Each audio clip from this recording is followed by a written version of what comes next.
welcome back. So today is our big gardening day. We are going to be planting lots of stuff inside the high tunnel and lots of our transplants out in the garden, as well as sowing some seeds.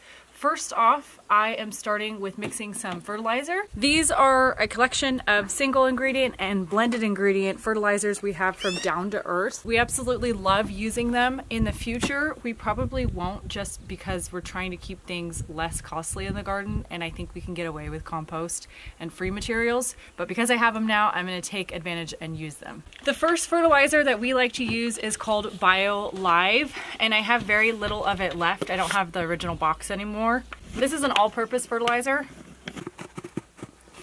So this probably won't be enough for today. I'm going to mimic their all-purpose fertilizer, which is actually a blend of a few ingredients that I do have. So I'm going to go ahead and get that mixed up in here. The first one is Alfalfa Meal. Alfalfa Meal is a wonderful fertilizer, especially if you're looking for like instant nitrogen. Even though it's in the granular form or not liquid, it still breaks down really fast. I'm also going to be adding some blood meal, which is also a very strong source of nitrogen for plants. Next we have rock phosphate. I'm going to add some langibonite. So there's 3 numbers on these boxes, which stands for NPK. I'm sure you're familiar with that with gardening. It's nitrogen, phosphorus, and potassium. This one's obviously really high in potassium.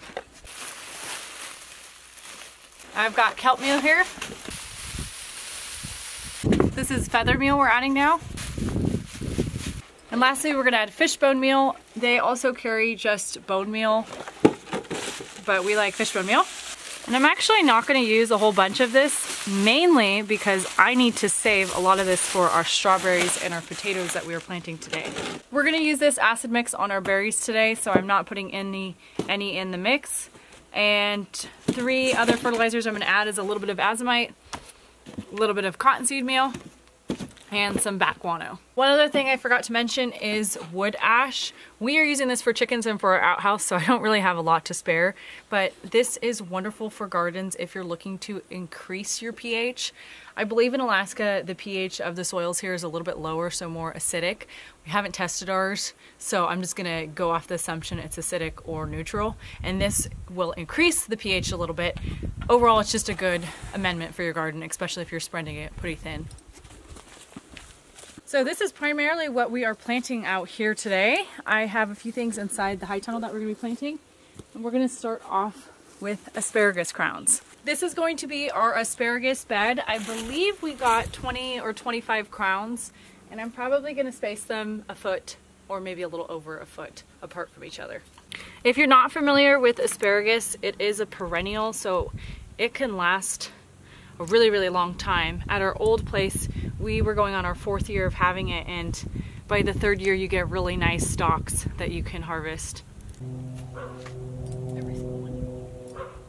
So we got 26 in that package. It must have been a 25 package we ordered. And this is what they look like. I believe these are 2-year-old crowns, and you can already see an asparagus starting to form. This bed is really rich in organic matter. I put lots of manure in this one, and that's because asparagus really like that. Especially since you're not really doing much to that bed every year, I think we generally just added more compost to it. So I'm gonna go along and spread these asparagus roots out kind of like this, kind of like an octopus. That's how their roots grow once they get established. And what we're gonna do is come along and put soil on top of them so they're down a few inches. You don't want them right at the level of the soil of the bed. I believe this variety that we're growing is called Jersey Supreme. I know there's 3 different kinds of Jersey asparagus, and I think this is Jersey Supreme. And so it's good for our zone. We're in zone 3. And if you've never had it, asparagus freshly grown is wonderful. In fact, we prefer to eat it just raw because it tastes so good and it's so tender. Okay, now that we've got all the asparagus laid out, I'm going to spread mycorrhiza, which is a fungi that forms a relationship with the roots of asparagus and certain other plants. We're also going to put on just a little bit of our fertilizer. It doesn't need too much. As a side note, I don't use as much fertilizer as Down to Earth recommends on the back of their boxes. If I did, I'd probably need about 100 boxes every growing season. And honestly, you can use a little bit, and it really seems to go a long way.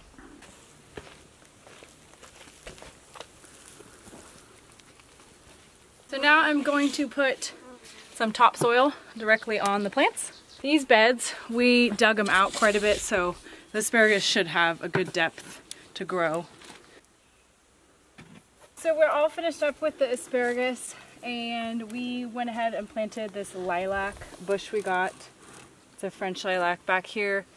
And the reasoning for the raised bed, although it is going to be functional to help with drainage, and it does give more depth for the asparagus roots, we honestly did it more like as an aesthetic thing.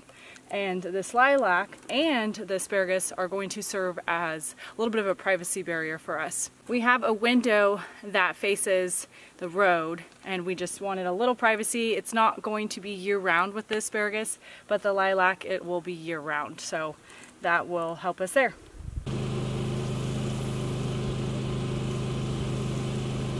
We're heading to the west bed. We're going to plant our berries and some other shrubs we have.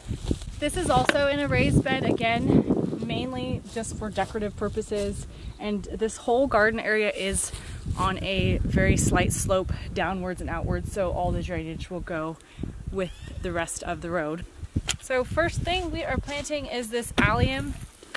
The nursery we went to, she actually was nice enough to give this plant to us, but she said that it was one of the local bees' favorite plants.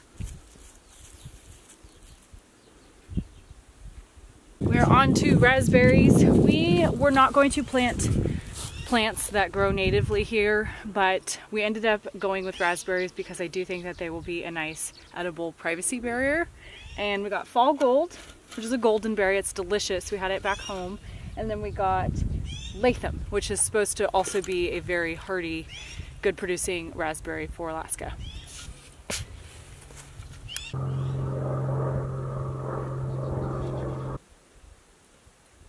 So we ended up getting 4 haskap or honeyberries. We are not going to grow blueberries. They grow so well here, and we do actually have quite a bit on the back of the property. But the haskap or the honeyberries do grow really well in Alaska, so we wanted to give those a try. They're also going to be a great privacy hedge because they can get pretty tall and bushy. The honeyberries, we did pick up this variety that will pollinate the other varieties.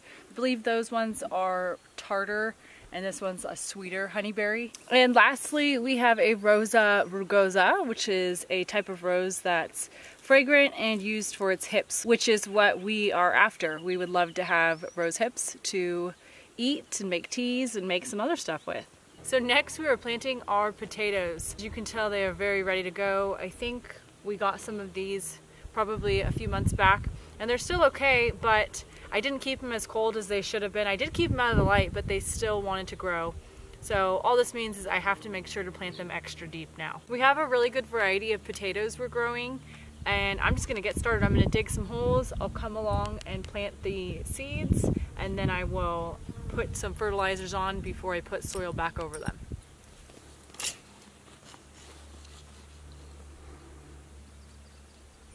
So this is the fishbone meal. I'm putting on a little heavier just because I know we probably have more nitrogen in our soil than I'd like for potatoes.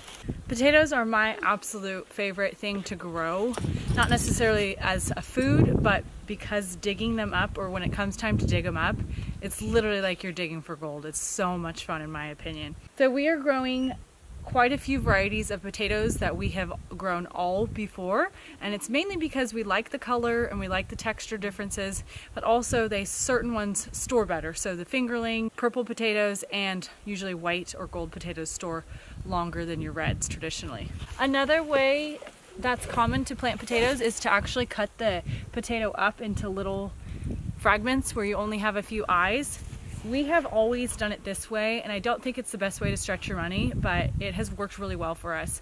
And generally, you'll get about 10 times the amount of potatoes from one potato seed. And with your fingerlings, we've gotten up to 100 potatoes, if not maybe more. So you get a lot more when you buy those little fingerling potato seeds. Now we're going to go along and hill the potatoes up. We're going to use the dirt that's around them, and then we may add soil or straw on top.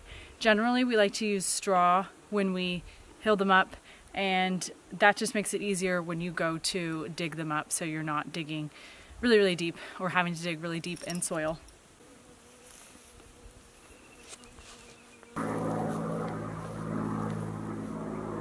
This is going to be our strawberry row, and those are going to be perennials here.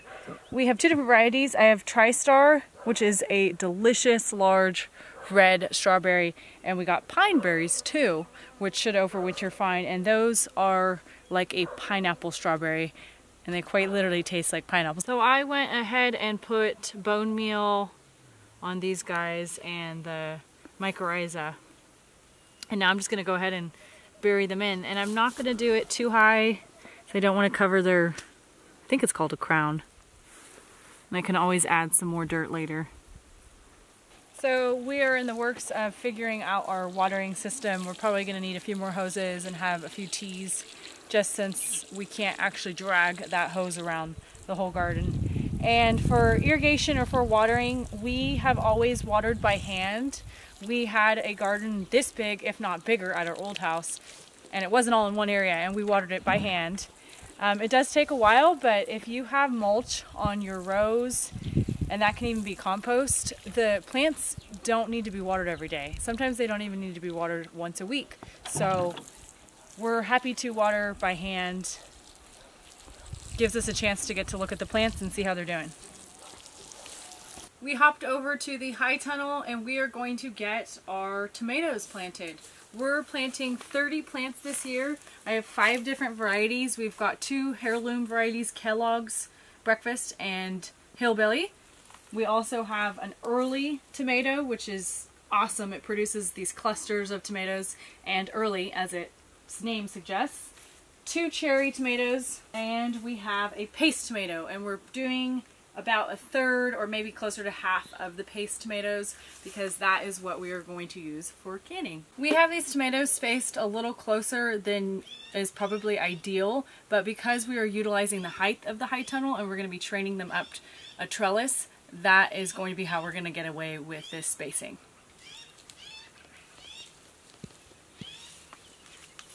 At the time, we're not really planning to sell any produce. I think we're probably going to end up using it all for us and for animals here that we have. But if we have extra, we may look into selling it, or we may look into selling transplants next year. That was always something I wanted to explore in Oregon, was selling some flowers. Maybe, you know, starting up like a small nursery. We finished up our tomatoes, and we are going to finish off the day with doing part of our middle row in here. We're going to be planting eggplants, tomatillos, and peppers on the other side, and we're leaving room for corn in the middle. Okay, we've got our peppers here. Some of them did survive my overwatering. California Wonder did wonderful. Very impressed with that one. Serranos are a little less than ideal, but we like that hot pepper, and I couldn't find any in stores. We did buy some jalapenos. I've got another Wonder bell pepper. We've got 2 banana peppers, a few of our own pepperoncinis. A lot of those didn't survive, and then we have Anaheim. We've got the peppers in. We had to plant some in that row to the left of me. And if you're wondering why there is so much room in here still, it's because we are planning on growing green beans in here. We're also going to try some dry beans. We're going to be growing squash and winter squashes in here, zucchinis, cucumbers, and corn, as I mentioned earlier. We still need a lot of room for all that stuff, and we have it all mapped out. So today went well, but we're going to get back at it tomorrow.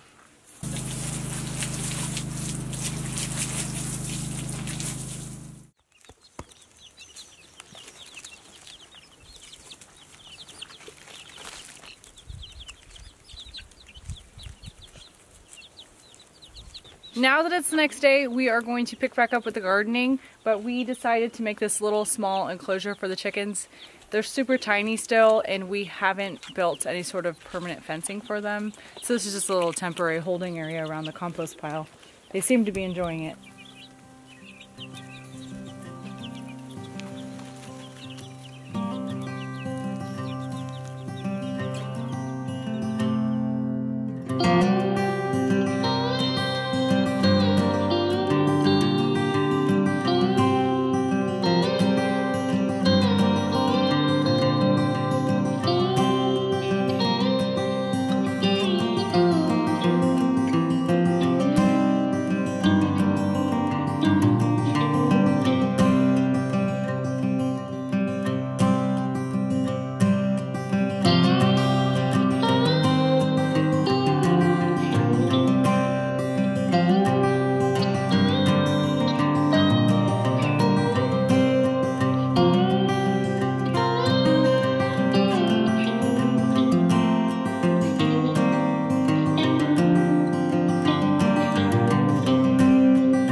we're taking a little break and we're gonna get started on building our trellis system in the hoop house. And what we're gonna be doing is using a bottom cable that's gonna run across the whole entire row, a couple inches above the soil. And then we're also gonna have a top cable that runs as high, pretty much as high up as we can get it, across the top of the hoop house. And then we're gonna take garden twine and basically build like a net kind of down the whole entire way. And that's gonna be used to trellis our crops that climb, like tomatoes, squashes, cucumbers, melons, and things like that.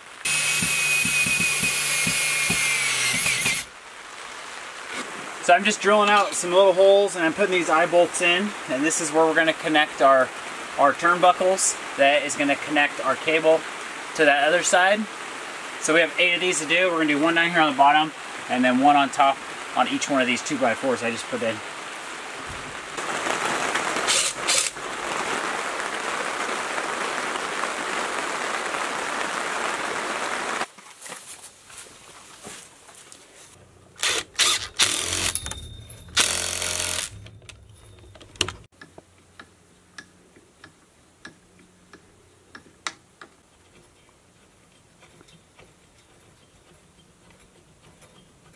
Okay, so this is the system we got rigged up so far. We're using this cable because we want this top portion, that bottom portion, to last a long time. And then what we're gonna do to connect the top to the bottom and kind of build our net is we're just gonna use some jute twine. And with our experience in gardening, you pretty much only get a year out of this stuff from the sun and the water. So this is, I think, like 525 feet, and it was like $3. So this should easily cover this side. We got one for that side, so that's $6 that we're gonna have to redo every year. But as soon as stuff starts to trellis and then your plants die, it's easiest for us just to kind of cut it down and pull it off anyway. So we're gonna start on one end and kind of zigzag up and down, maybe about 6 inches apart, until we have the whole entire side done. And then we're gonna do that other side over there.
Alright, we finished most of our planting yesterday. We're gonna walk through the garden and just give you guys a rundown of what we have planted so far. So this first row is herbs. We're growing a lot because most of them will not perennialize here. I've got sage, rosemary, tarragon, oregano, thyme. We've got parsley, chives, anise, and chamomile at the end. We've got a whole bed dedicated to all different varieties of onions and leeks. Next to that we have our cole crops. We've got cabbage, cauliflower, Brussels sprout, broccoli, and some kale. This row we've also got kale, collards, Swiss chard, fennel, celery, kohlrabi, and we have beets at the end. This is going to be our green bed, so I'm gonna have some Asian greens in here. I'm gonna have mustards. We have spinach right now, sorrel, dandelions, and I also have a few extra cabbages and cauliflower at the end. I still have to add a few things to that bed, lettuce and arugula. The bed next to it has all of our potatoes and some flowers at the end. Behind me we have peas, radishes, parsnips, and carrots that were sown. This is beets and turnips and the strawberries. And that last little corner is going to be It is flowers. I've got borage and catnip, and then I'm also going to be putting our sunflowers over there. This is our perimeter bed that's got flowers and the berries in it that we planted earlier. We were going to do a lot more flowers this year, but we decided that we were going to postpone that until next year when we put in an apple orchard. We have big plans to have several fruit trees and put in wildflowers and also have some clover in there. We ended up putting our mint in a little raised bed that we built last minute because mint is known for spreading if you don't containerize it. So we've got it separated from everything else. And lastly, we'll walk through the greenhouse. So far we've got all our peppers in the ground. I've got lots of little seeds still germinating. We have our tomatoes over here and tomatillos and eggplants down here. And then I've got some basil in some containers. Again, we still need to do green beans, squash, corn, and cucumbers. Then we've also got a few extra little things germinating over here. This area is not quite done yet, but we will be getting to that soon. I wanted to give a big thank you to Liz and Warren over in Missouri at 2 Moon Ranch. They were really nice and sent us the seeds in the mail, and we've got a carrot here that I was really excited to plant, Amarillo Carrot, and then we've got blacktail mountain watermelon, and this is a watermelon that should do well here in Alaska, so we're gonna actually try and grow some and see how well it does this year. So thank you again, Elizabeth and Warren. We really appreciate that.